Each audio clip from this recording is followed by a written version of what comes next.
Hey everyone, today I'm gonna show you how to speed up iCloud backup. First of all, go to Settings, select your iCloud account, tap on iCloud. Now let's go to the Manage Storage section.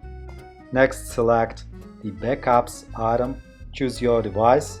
The new backup is about 9 GB. Return to iCloud storage. I can change storage plan to add more storage. You can delete your old backup. Go to Backups, next select your device and tap on Delete Backup. The second way is to reduce the amount of backup data.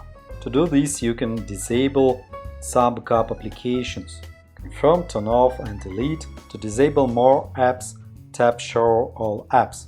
Go to Photos app and delete big videos. Next, go to Albums, scroll down, open Recently Deleted. Tap on Select at the top right of the screen and tap on Delete All at the bottom left of the screen. Confirm, delete video or videos in your case. After that, the size of the backup will become smaller. You can save a large backup to your computer.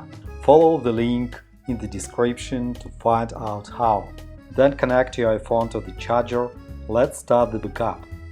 Go to Settings, select your iCloud, tap on iCloud, choose iCloud Backup and tap on Backup Now. Continue. Thanks for watching, like, subscribe. Have a nice day, see you next time.